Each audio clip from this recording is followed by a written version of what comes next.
और खबर आपको इस वक्त श्रावस्ती से बता दें, जहां पर श्रावस्ती में किसी केंद्रीय मंत्री नरेंद्र सिंह तोमर पहुंचे हैं और यहां पर केंद्रीय मंत्री ने लोकसभा कोर कमेटी की बीजेपी कार्यकर्ताओं और मंडल अध्यक्ष के साथ में बैठक की है।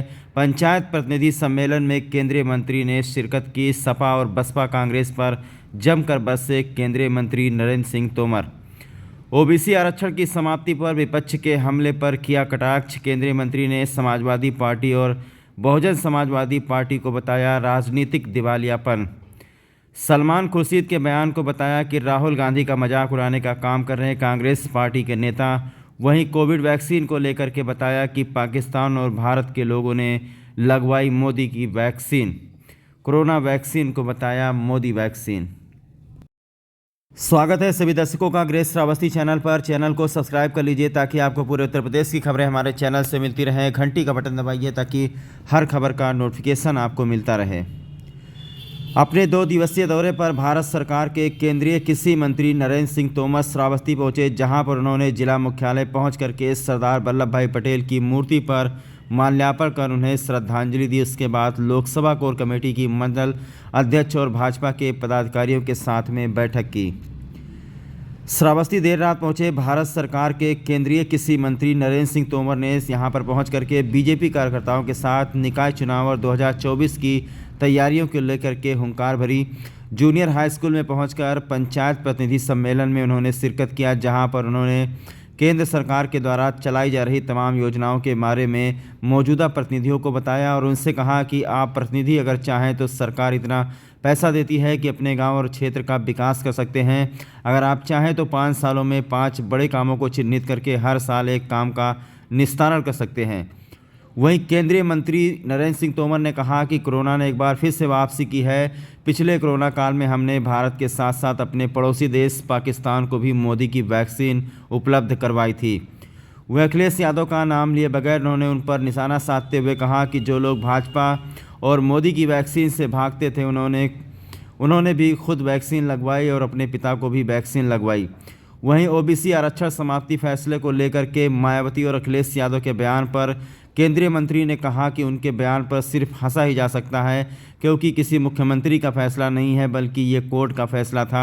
न्यायालय के फैसले पर टिप्पणी करते हुए हर एक व्यक्ति को एक मर्तबा सोचना चाहिए और ये टिप्पणी बीजेपी पर कर रहे हैं। इससे ज़्यादा राजनीतिक दिवालियापन और क्या हो सकता है, क्योंकि ये फैसला कोर्ट ने दिया है, इसीलिए जनता ने इसको खारिज कर दिया है। बाकी जो बचे हैं अगली बार वो भी खारिज हो जाएंगे।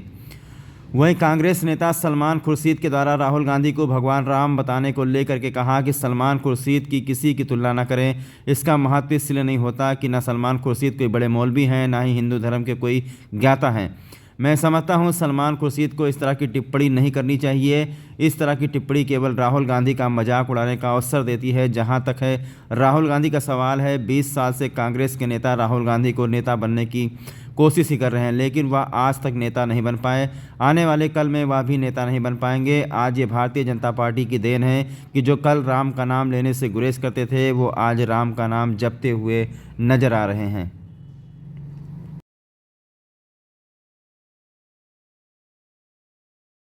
नुकसान से बचने के लिए प्रधानमंत्री जी ने प्रधानमंत्री फसल बीमा योजना बनाई है।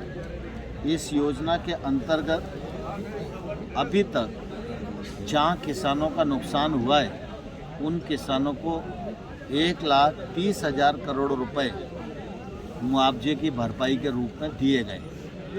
लेकिन हमारे देश में बहुत सारे किसान ऐसे भी होते हैं जो इंश्योरेंस स्कीम में इंश्योरेंस अपना कराते नहीं हैं। ऐसे किसानों को प्राकृतिक आपदा के समय राज्य की सरकारें SDRF फंड से या RBC से जो सहायता वहाँ के लिए उपयुक्त होती है वो देती है। यहाँ भी बहुत सारे किसानों को राहत मिली है, लेकिन कुछ किसान किसी कारण से रह गए होंगे। तो मैं निश्चित रूप से आज ही मुझे कार्यकर्ताओं ने बताया तो मैं उस मामले में राज्य सरकार से बात करूंगा कि जो बचे हुए किसान हैं उसका क्या कारण है और उनको कब तक राहत राशि हम पहुँचाएं। निकाय चुनाव में ओबीसी आरक्षण को समाप्त किया गया है। तमाम विरोधी दल जैसे समाजवादी पार्टी हैं या मायावती हैं, इसको बीजेपी का मतलब ओबीसी विरोधी बता रही हैं बीजेपी को, क्या कहेंगे इस पर? मैं समझता हूँ कि अखिलेश जी और मायावती जी के बयान पर सिर्फ हंसा ही जा सकता है, क्योंकि इतना गंभीर बयान कोई राज्य का पूर्व मुख्यमंत्री देगा शायद कोई भी सोच नहीं सकता। सामान्यतः जो फैसला कल आया वो न्यायालय का फैसला है। न्यायालय के फैसले पर टिप्पणी करते समय हर एक व्यक्ति ने ध्यान रखना चाहिए और फैसला न्यायालय का है और ये टिप्पणी कर रहे हैं भाजपा के बारे में। इससे ज़्यादा इनका राजनीतिक दिवालियापन और कोई नहीं हो सकता। इसीलिए जनता ने इनको खारिज कर दिया है। जो बचे खुचे बचे हैं वो अगले बार खारिज कर दिए जाए।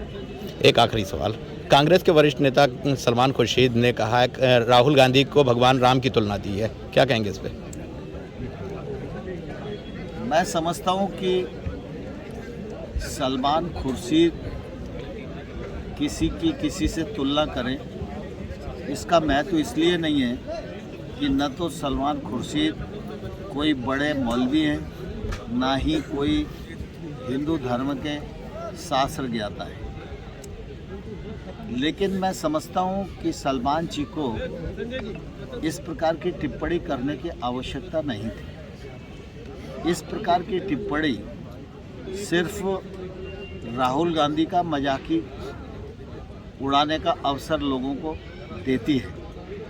जहाँ तक राहुल गांधी का प्रश्न है, मैं सिर्फ यही कहना चाहता हूँ 20 साल से कांग्रेस के लोग कोशिश कर रहे हैं, वो अब तक तो नेता नहीं बन पाए और आने वाले कल में भी इसकी कोई बहुत संभावनाएं नहीं हैं।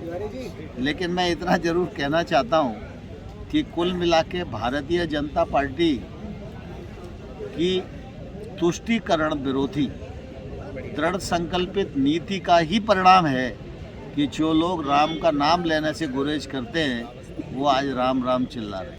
और भारतीय जनता पार्टी की जीत सुनिश्चित हो, इसी दृष्टिकोण के आधार पर ये प्रवास योजना बनी है।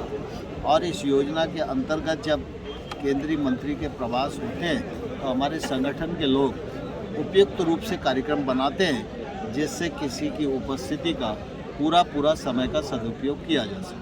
जैसे कि आप कृषि मंत्री हैं और पिछले दिनों बाढ़ आई थी, बाढ़ में किसानों को मुआवजा देने की बात की गई थी, लेकिन अभी तक किसानों को मुआवजा नहीं पहुंचा है, क्या कहेंगे इस पे?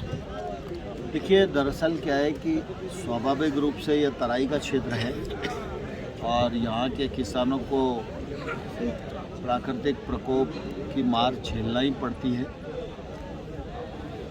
सामान्यतः अगर आप देखेंगे तो ऐसे नुकसान से बचने के लिए प्रधानमंत्री जी ने प्रधानमंत्री फसल बीमा योजना बनाई है। इस योजना के अंतर्गत अभी तक जहाँ किसानों का नुकसान हुआ है उन किसानों को 1 लाख